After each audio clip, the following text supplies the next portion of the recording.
Greetings and blessings and welcome again to the United Hotspot. We are live to talk Manchester United. It's been an awesome week largely for Manchester United, and we do return again to look further at what's coming. Of course, after back-to-back victories in the Premier League, the month of February seems to be getting off to a good start for Manchester United. I've been telling you about how the fact that Kobbie Mainoo started it off for us with that beautiful goal against Wolves certainly for me showed us that there are positive signs for us to look up to and look forward to what is coming with Manchester United. My name is Webb. This is the official first live of this year 2024, and I'm here to talk about so many things, giving you some Carrington tales because it was a beautiful time at Carrington that I had. I think since I did go enjoy Carrington and Old Trafford, this is the first live I am doing. I'll tell you a bit about it. So many of you have been asking me questions about the whole experience and everything that goes on that side. We'll talk about it, but most importantly, we'll look ahead to what's coming. Manchester United will be taking on Aston Villa. It is the return game. We are going to West Midlands. That is, quite a distance from Manchester North. Imagine to the West Midlands. It's going to be quite a distance in Birmingham. That's where we are going to be taking on Aston Villa at the Villa Park. It's an important game for Man United. That in the first leg we struggled to beat them in the dying minutes of the game. This time around, the hope is that Manchester United will make lighter work of this Aston Villa side that is lying fourth. They are in Champions League places. We want to close the gap on us. I've got some team news, including that boy you see on screen, Mason Mount, who has been out of action for some time. He's back training on grass, not with a full squad. Certainly will not be a part of the game against Aston Villa, but also Tyrell Malacia is also one. Looking at Malacia is also injured but returned to training on grass. We know that is an important backup for Luke Shaw. So obviously it is going to be interesting. I know as we speak right now, some of you could be still enjoying the Africa Cup of Nations as it is 1-1 between Nigeria and South Africa. My prediction at the quarterfinal stage was that Nigeria will take on DR Congo in the final. I hope that does happen. But as it is 1-1 after Makowena threw a penalty, did equalize for South Africa, who were trailing for quite some time, again, thanks to a penalty from Ekong, the captain of Nigeria. But guys, Victor Osimhen, such a baller, one of the strikers, maybe many of you thought United should have been signing, but with Rasmus Højlund, who needs Victor Osimhen, honestly? It's good for us as Manchester United. But let's get into the real proper Manchester United talk. The biggest story concerning Manchester United today has been about Sir Jim Ratcliffe and the revealed plans for him to build a multi-billion pounds facility at Old Trafford. Of course, next to Old Trafford, a new stadium for Manchester United. Certainly, that is what we want to see. It is what we want to hear. The excitement that all Man United supporters are hoping for now. There are new revelations that are emerging, looking serious, by the way, that Sir Jim has been eager to start working, and that's why even before the official confirmation of him in charge of things, he's already down to business, attending the Busby Babes memorial and commemoration and all, the Munich disaster and everything. It is exciting to see that that's happening. Guys, a lot of Man United talk today. Subscribe. My name is Webb. But first things first, guys, a message from our most important player, from our boy Kobbie Mainoo. Now, there is a Manchester United fan, and I love what Manchester United is doing, guys, and let me show you this message coming through from Kobbie Mainoo. I love everything that Manchester United is doing with Kobbie. I think we are beginning to prepare this boy to be the future captain of Manchester United. If you look at the things Manchester United is doing with Kobbie right now, the way we are fronting him and giving him interviews. He's being interviewed day in and day out. Now look at that. Mainoo reaches out to a United fan, and here's what he said. Kobbie Mainoo has filmed a special video message for a Manchester United fan who shared an emotional story about his late father on social media. Daniel, now this is the club we know, this is the club we love. We are empathetic, we sympathize with people, even if we are also having our own struggles as a club. We are certainly sympathizing with fans who are going through ordeals. So he wrote to Daniel Killeen, sadly lost the dad Vincent to cancer on Sunday, but will always be able to cherish the final moments that they spent together watching the favorite club in action. The pair took in United stabulate, but triumphant victory at Wolverhampton Wanderers on Thursday evening from Vincent's hospital room. So these are fans of United who are watching the game in the hospital room. Now the Reds let a 2-goal advantage slip before Mainoo's moment. Of course, we know that what happened. But here's the thing: due to the circumstances, it is a game that Daniel and his family will never forget, and he directly addressed Kobbie in his message, saying he posted on X that he's thanking him for a truly brilliant and special moment. When Wolves equalized, we were both so frustrated, wrote Daniel. I've never willed United to score more than that moment. And then Kobbie Mainoo steps up with an amazing winner. You should do remember that goal, the winner against Wolves. Seeing Dad's arm in the air, a smile on his face, and declaring, "That's why you watch United." When he saw that you were doing an interview, he insisted that I stay so he could listen. I know football should be about winning trophies, but you will never score a more important goal for our family, Kobbie. You are already a hero in our household, and you are now my 7-year-old's favorite player. Thank you for it. Truly, my son is 7 as well, guys, but he's still supporting Newcastle. And I'll let him. He loves Alexander Isak, but I'll let him. Thank you for a truly brilliant and special moment. I'm sure your career will bring many of them. And Kobbie responded, of course. Kobbie was moved by this message and sent this reply through video saying that, "Hi, Daniel. Kobbie here. I saw your message on Twitter and was really touched by your story. I'm really sorry about the passing of your father. I'm glad you could share such a special moment together, and I could play a small part in that. I wanted to invite you and your son to a game soon at Old Trafford, so we'll get everything sorted. Stay strong, and I'll see you soon." Beautiful stuff there, guys. This is what football is about. This is what Manchester United is about. This is why we love this club. This is why we love Kobbie. These are the things that make us relate with this club, isn't it? So it was a beautiful thing that I thought you would see. I thought it was a touching story from Kobbie to a young boy who was watching. Now, that's the beauty of football. And you see, when Manchester United is winning, that is exactly what you expect to see from around the world. But beautiful stuff there. Now, speaking of Kobbie, he was training well today. No issues with him at all. He will be available for the game against Aston Villa, obviously. There should be no doubt about this. He's fully fit. He's continuing to excite his teammates around him. Everyone, seems to be happy about how he trains. Erik ten Hag loves his attitude. He challenged him to step up, his game and his hunger, and step it up a gear.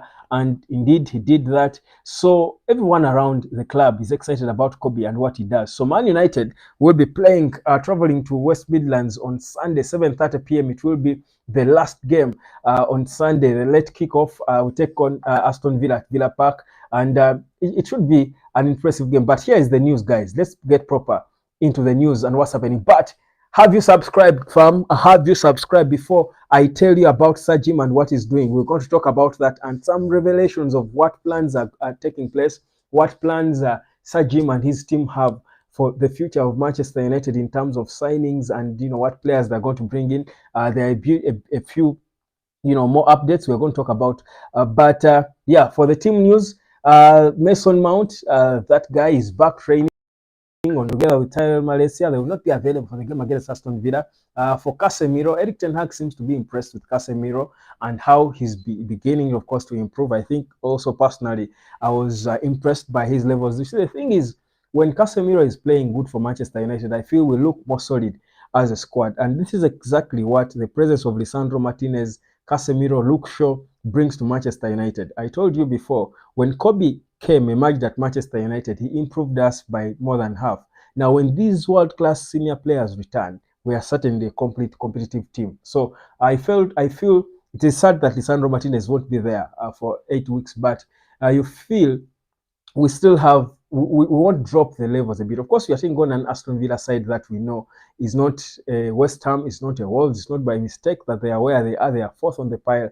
They were beaten their last game by Newcastle. They lost their first home game, so it shows you they can be beaten. And Newcastle themselves are not doing exceedingly well. So you think it's a team we can travel to, more so given the form we have now, with belief that we can actually take them on and beat them. So I expect an exciting game, honestly. I expect Manchester United to come and apply themselves. I expect a more hungry Rasmus Højlund. He has been dropping interviews lately for fun, talking, of course, about how he's improving as a player. I feel like he's on his purple patch, which you think will continue. He looks hungry, he looks fit, he looks fresh. He came with a little bit of injury. It seems he has shrugged it off completely. It feels like the chemistry of our team seems to be building every day. And for me, even when we are losing players like Lisandro Martinez, who we would love to be there, I feel like chemistry, the bond that Eric Ten Hag is trying to build with these players is actually will surpass any injury we face. Will cover up for the absence of Licha. That you one of the things I felt we've been struggling with for the most time, and this is when we had these inconsistencies with United. And I'm not saying they are completely gone. I'm not saying we are completely back. But one of the challenges I was having was the fact that there seemed not to be a cohesion. We seem not to have a cohesion in this squad, and that's why reports were leaking day after the other about how Eric Ten Hag had lost the dressing room, and players were disjointed, and they didn't want to play for him. Have, I think, first of all, calmed down a bit with his ruthlessness. He has set standards. Players have begun to respect them. But also the arrival of Sajim and his team has probably brought a certain level of seriousness and a certain level of respect to Eric Ten Hag from the players, because now they know they have got not only Eric Ten Hag to deal with, but Sajim and his team, the whole team. So let me just pick this tour guide. It looks better here than down there. Yeah. So I feel like for me, the team, that the cohesion looks better, and you love to see it, and you think it can only get better. So in terms of Sajim and the news, of course, you probably heard the story. If you didn't watch my last video that I dropped earlier today, talking about the revelation that Sajim is actually serious about, building a new stadium, and he seems to have a proper. And when he was buying the 25% stake in the club, he only tabled about 300 million, for everything, and that was just the. It was said that was just the first. Now it seems the money to rebuild this Old Trafford into something we've never seen is separate, and it's there. Now we're talking about the second, if not richest man in the UK. He's got a net worth of close to 30 billion pounds. I've been listening to so many interviews, watching so many interviews of Sir Jim Ratcliffe lately, and I've been trying to analyze him and understand him. I actually think I'm fully behind Sir Jim, because the guy we're talking about, first of all, is a guy. One of the things he says, his management style, and why he's one of the richest people on the planet, of this planet called Earth, is one of his most important values and virtues as a person, as a businessman, is rigor. Now, to give it to you, what rigor means is that attention to detail, meticulousness, and strictness. I think that is the best way to put it. Complete strictness. Let me get all the synonyms for rigor, for you to understand why this guy will actually be the right man, because this is exactly what Manchester United need. Rigor means the quality of being extremely thorough and careful. Now, this is the biggest value and secret he has to his businesses. For him, wherever he goes, he wants people who are meticulous in what they do, who are thorough, no mistakes. And that's why right now what is going on at United is his team is meticulously scrutinizing and auditing all player contracts and trying to understand why. Now, this is the kind of guy you need to do a proper dissection of the situation at Manchester United that has been there for a decade or even so. So I feel, for me, that's a brilliant thing. I was listening to him, and also his wealth is interesting. The way he actually, when you talk of petroleum and I think and gas. So same thing with Niche. When he bought Niche, for him, he Lausanne in Switzerland, and he doesn't seem to be so interested in Lausanne. When they ask him about it, it's like, he has, for the 2 years he's owned it, he hasn't been really involved in it. It's like on the fringes of his businesses. So what he does by that, his management style is he's not there. He gets the right people, Sadev Braceford, for example, Jean-Claude Blanc, and he will trust them, but he will meet them once a month to get a report and give direction. That's how him and his team have managed Ineos. That's what he says in his interview. So he's a different kind of guy, and I feel like what he has done with Ineos and all his companies is exactly what Manchester United needs to come out of the ditch we have been sucked so deep into. And I sort of now get to understand why, whereas the Glazers did not want to fully sell, they were convinced and cornered into relinquishing football operations to him. Because the fact is, this guy is known for resuscitating companies that are dying and turning them into something insane. So that's for me the excitement. And of course, I don't want to come here and just do a lot of talking and talking and talking without really seeing the work being done. I'm hoping that the work is done because actions speak louder than words. But what I'm doing is to give you a proper idea of what this man is all about so that we know what to expect. But also it's important for us to support him with confidence, to build a certain level of trust and confidence in what he's doing if we are going to really enjoy it, support it, and be patient with it and embrace it. So I think for me, it is good. So now going back to the stadium, what was reported. So the plan is for him to build the best sports facility in the world, that you go to Manchester and you're amazed by what you're seeing. Guys, when you go to Manchester, you might actually not see Old Trafford. Old Trafford is camouflaged within the whole environment. And of course, Old Trafford is not called Old Trafford by mistake because the stadium is old itself. Perhaps it's been kept, with that look to try and do justice to its name. But of course, times have changed. You want to recruit my son, a 7-year-old kid or even younger, to be interested in Manchester United. You won't interest them with a very old stadium that has very rich history. It's not the approach you want to take. So Sir Jim is saying we want to build something insanely good, insanely beautiful, that when you go, even clubs will travel to Manchester and they will be scared by just the facility. They are intimidated. That itself will play them significantly. So that's a bit for me of a sign of a man who is so intentional, a man who wants what he's doing, a man who knows what he's doing, and a man who has got big ambitions and intentions for the club. And that's exactly what the Glazers have lacked for years. So for me, it's excitement. To be honest, it's all excitement with Sir Jim. I've beginning every day. I'm more endeared to him and what he's doing. I have more belief in him. I have more patience and trust in him. And I do hope that we all do, because it's important if Manchester United is going to be, of course, returning to where it's supposed to be. Now, let's talk about him. Of course, besides the stadium, that might be a long-term thing because they seem to want to build it next to all the current Old Trafford. And of course, they're going to buy land around. And we've been saying this stuff. But let's talk about the players. Now, the most important bit of the work Sir Jim Ratcliffe has got to do at United is sorting the player situation. And what do I mean? We've got players who are earning crazy money to do nothing, who have overstayed their good, players who are not performing. We have been making the wrong recruitments. David Gill was speaking about it and talking about how the biggest problem we've had is crazy contracts. The former CEO between 2005 and 2013 with Sir Alex Ferguson, he was talking about how he does not fathom how certain players have the kinds of contract he has. He was even not shy to talk about the Antonio Dos Santos contract because the same thing we also say. Now, the reality is, if we are going to solve the problem at Man United, anyone who is going to solve the issue at Manchester United has got to solve the contract situation. And people are saying that players like Marcus Rashford can never want to move.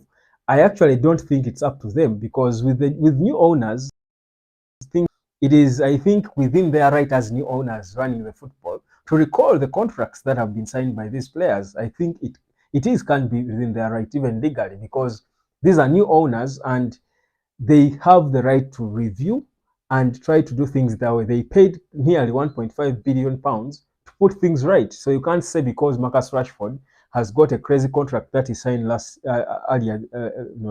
year, he cannot be.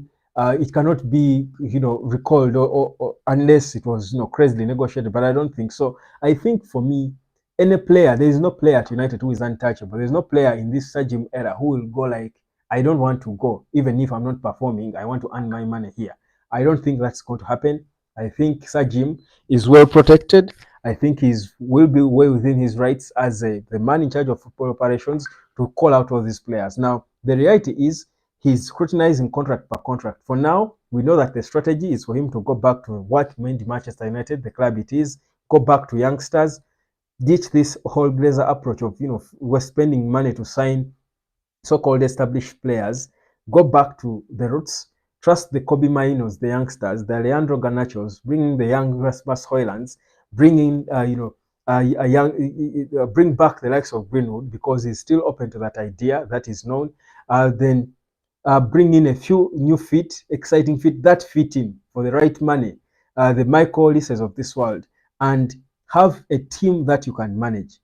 If you have so many old players who have achieved earning so much money, they become untenable for any manager. You can't manage them.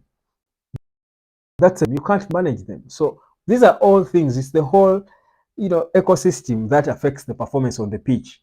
And David Gill was saying that clearly in his interview with Ferdinand, which I watched, which is a beautiful interview. So for me, I think his work is clear. He has the right people around him. His approach is always trust your people, have a strong team and trust it. Let them do their work, and you supervise, get reports, give direction. He's not a he's not a,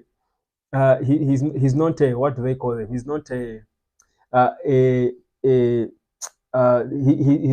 not the kind of manager who maximum supervision. He's not the maximum supervision kind of manager. And I think today, in this day and age, you want to be that kind of manager.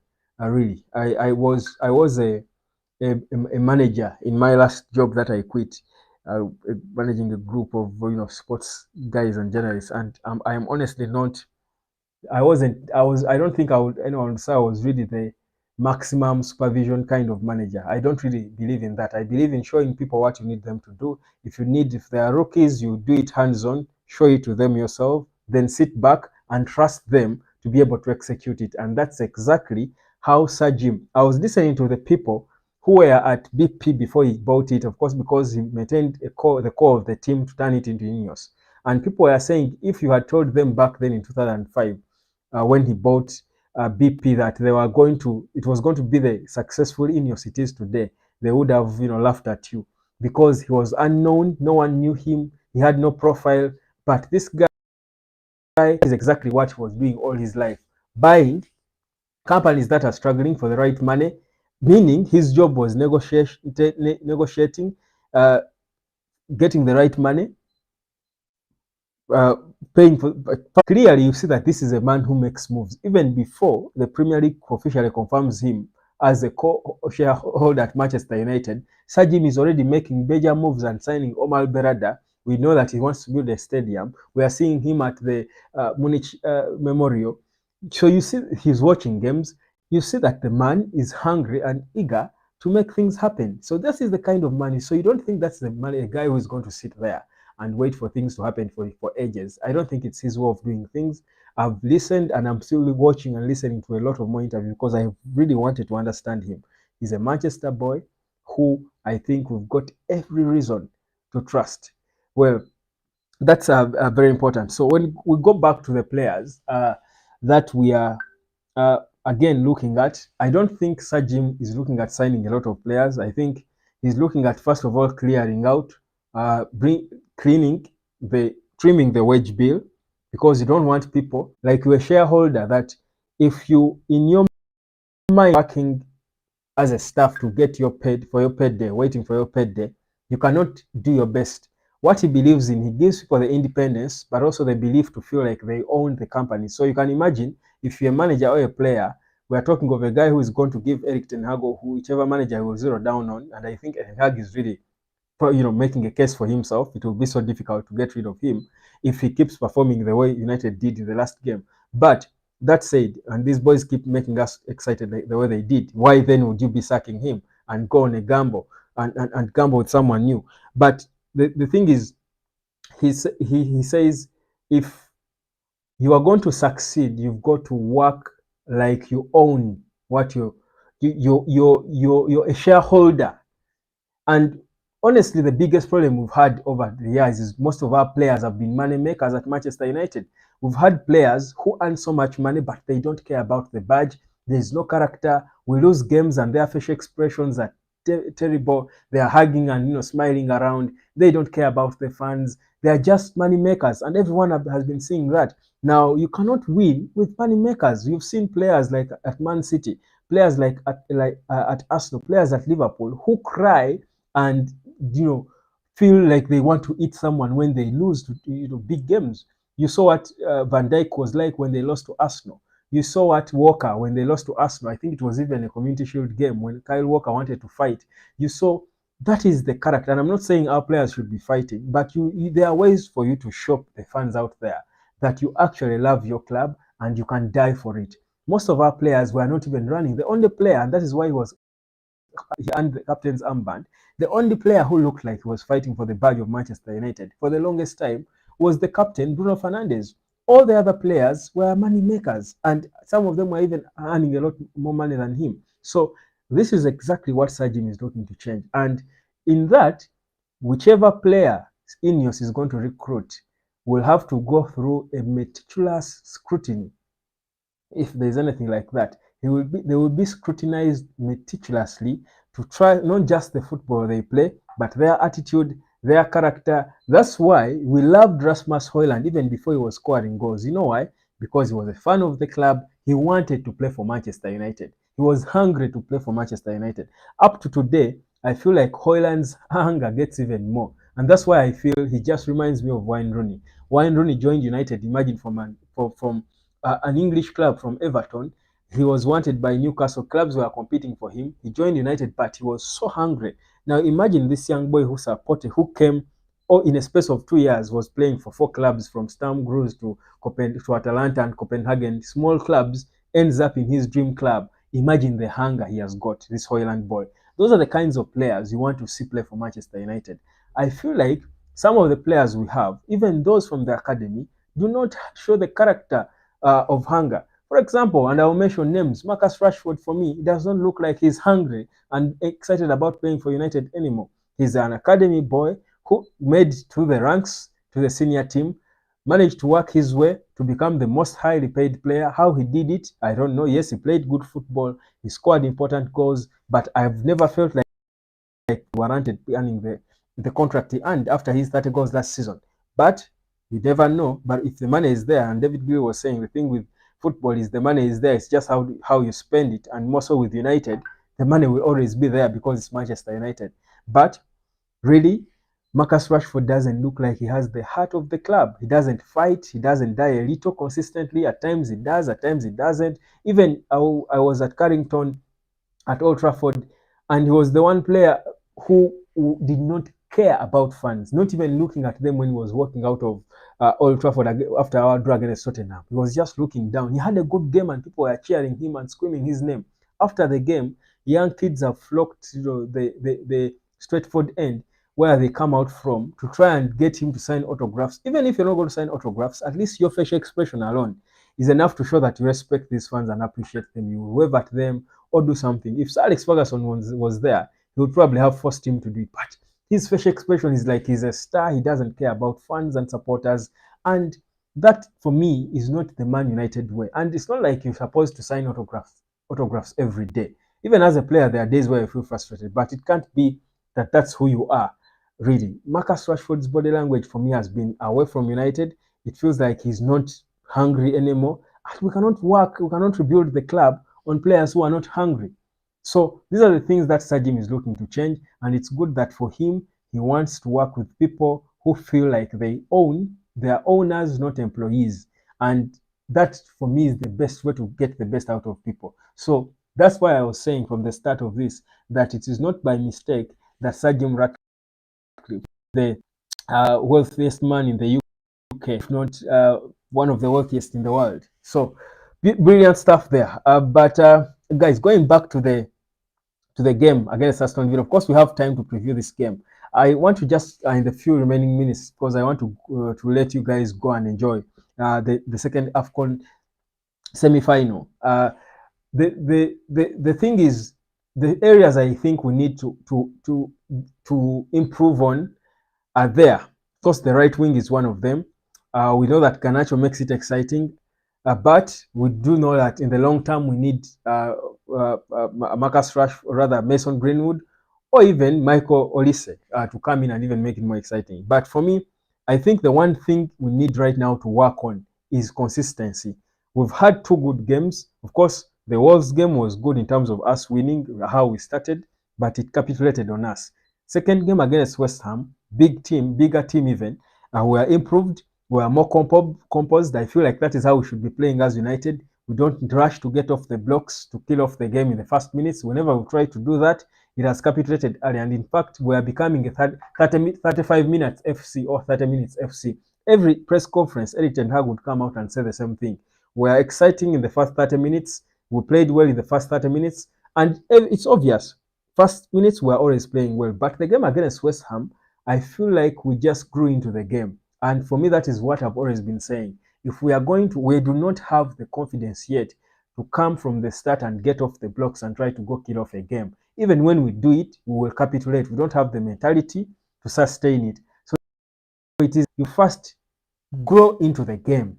Let players first feel the ball, possess the ball the way Eric Ten Hag wants to, be calm and patient, and then step it up when everyone is now in the rhythm, and but also know when to step it up and calm it down. The thing is, we have to come off the blocks. Our players almost are unfit.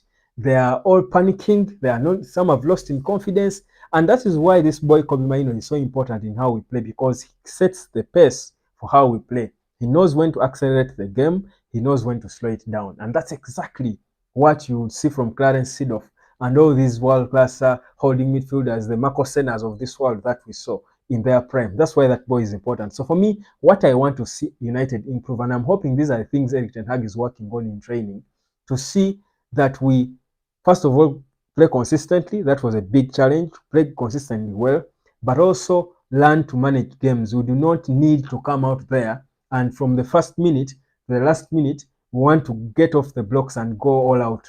You will always expose yourself, especially in the Premier League, against teams that are so fast and direct. Unai Emery's teams are pacey and direct. We know that Aston Villa is direct and pacey. So you don't want to do that. Otherwise, we will again go back to square one. And that's a big challenge that Eric Ten Hag has had.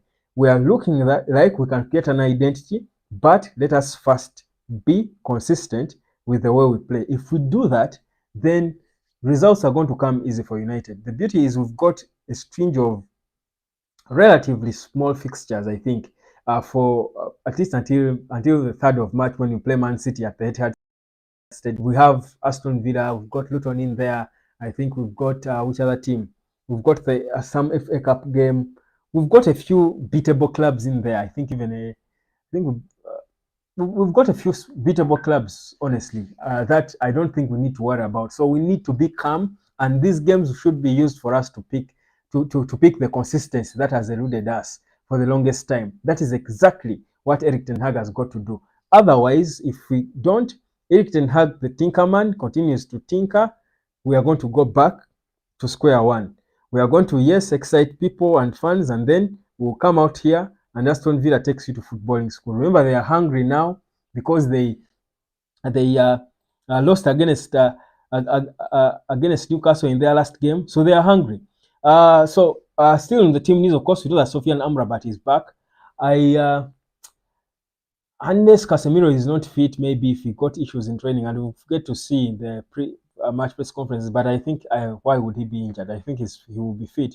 I don't see Amrabat really playing too much of a role in the upcoming games, unless the Tinkerman chooses to play him as a central defender in place of Lisandro Martinez instead of Varane and Maguire, or Varane and Johnny Evans. But the reality is, I think Amrabat is back, and it's a good boost because we want to have all our players there. But I don't think he's really the player who will be seated there thinking he's going to come and really change anything. I think we know and have the starting squad. I'm hoping that Andrew Nana has come down now and can capitalize on his brilliant performance against West United, because he was asked questions and he was always equal to the task rather.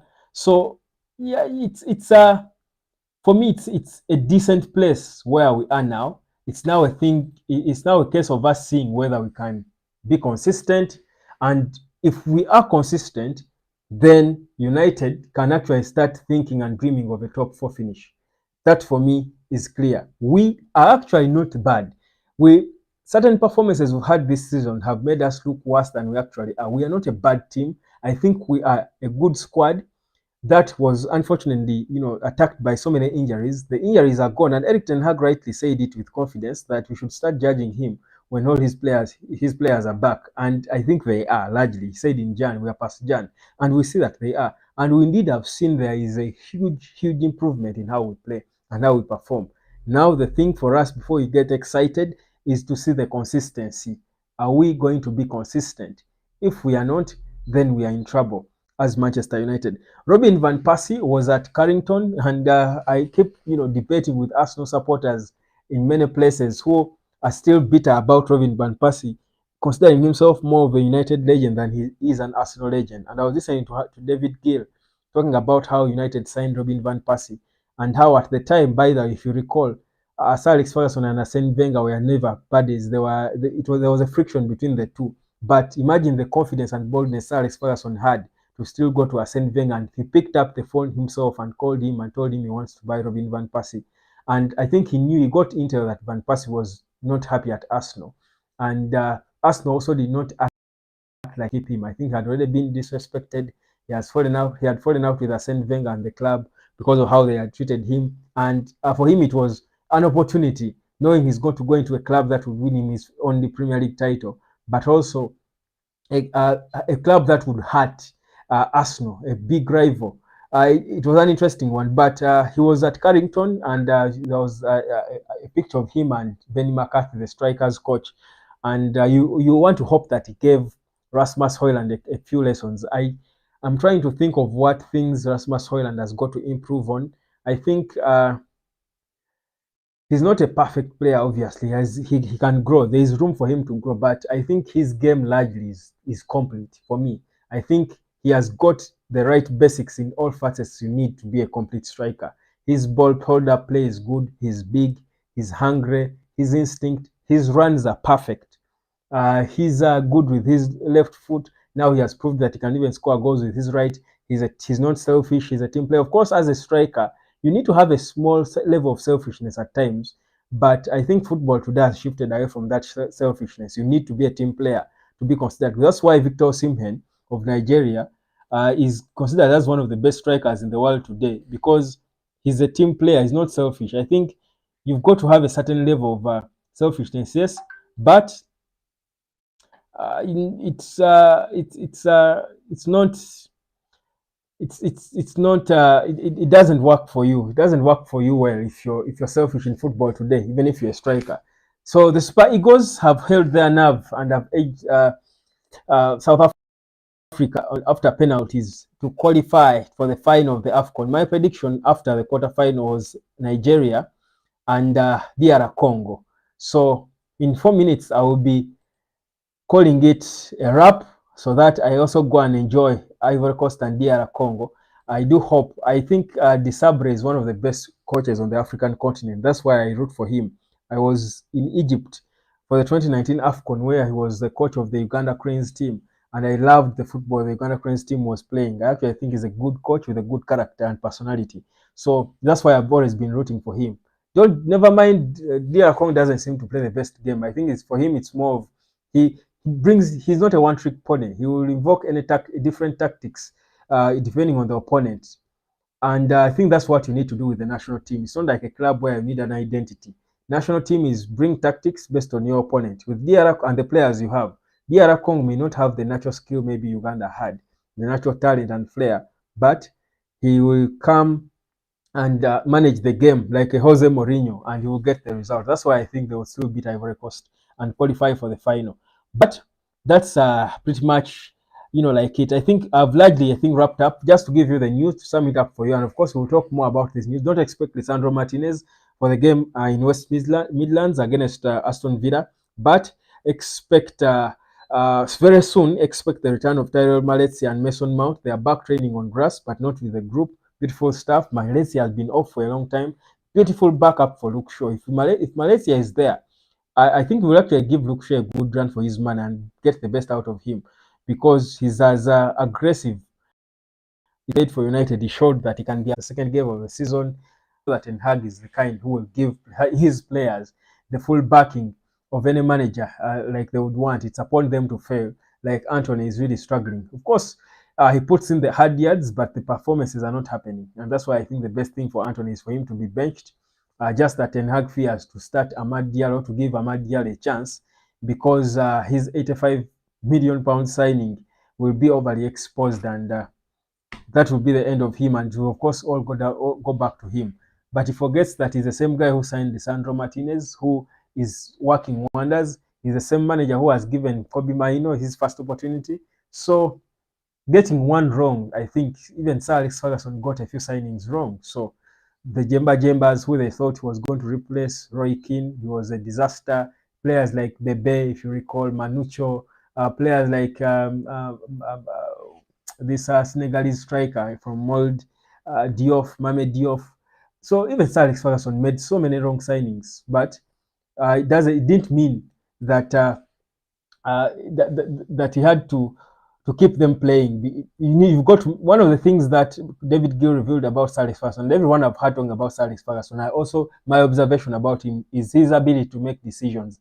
I think Eric Ten Hag struggles a bit to make tough decisions, and that's bad if you're going to manage mostly under Sir Jim. You've got to be able to make game-changing decisions. Eric Ten Hag has got to make a decision on Anthony. He had, for the longest time, had to make a decision on Andre Onana and Baindil. He has got to make decisions. Sometimes it takes his time, but you don't have a lot of time coaching a team like Manchester United. Mark Toom is saying Luke Shaw is aging. We need someone to replace him. For real, I honestly think Luke Shaw's best is behind him, though with what we have, he's still good and decent for us. But of course, we need to think long term. Yes, he's still in his prime. He's 28, I think. But I still think he's always a game away from his next setback. I mean, he has suffered so many bad injuries. You don't expect him really to maintain the fitness for so long and all. I have to credit him for how he has fought and suffered. And whenever he comes back, he gives his best. He's such a strong guy, by the way. I was saying he should be competing in world's strongest men. Luke Shaw is so firm and on the ground and so strong. On his best, is the best left back in the world, if you ask me currently. So, but I think his best is a bit behind him, not because he's a bad player, but because of man. You need a certain level of fitness for you to be up there consistently. But with these injuries he's suffering, it's difficult.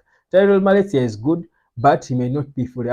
And I've been saying it before, I think Manchester United problem to solve first has been the left back and the right back, because Wan-Bissaka was dropping in levels. But Diogo Dalot seems to become a people's favorite lately, including me. I love how he comes in and involves himself in play. He makes our play look exciting. He's a confusing right back. 1 minute he's playing right back, but when you don't have the ball, he's dropping inside and adding to the midfield, and making the middle more packed, and we're dominating the midfield. And he becomes, his decision making is becoming better. He's no longer guilty of his wayward crosses. So there's a lot of positive with Diogo Dalot that I think we need to give him credit for. And I actually want to think that if there's one player that Eric Toom, I'll be back tomorrow morning. We're going to be having a live show in the morning, in the afternoon, and at night. We'll be back live tomorrow in the morning at exactly 11 a.m. I will be here live to again talk Manchester United. My name is Webb. Subscribe, guys, to the United Hotspot. We're a community of Manchester United that keeps growing by the day. This club, the return of this club, the dream come true for the United Hotspot is one. Kobbie Mainoo becoming captain of Manchester United in the future, and Mason Greenwood returning. If that happened, and of course United lifted the Premier League trophy, I don't know what I would do. I think that would be the best day of my life supporting United, and I think it will happen with Sir Jim. The times ahead look exciting. Subscribe to the United Hotspot. Mark Toom, you seem to be new here. Good to have you. I hope you've subscribed. Bless you, man. I'll catch you guys again tomorrow at exactly 11 a.m. I don't know what that time will be where you are, but where I am, it will be 11 a.m. My name is Webb. That's United Talk for you. Catch you later.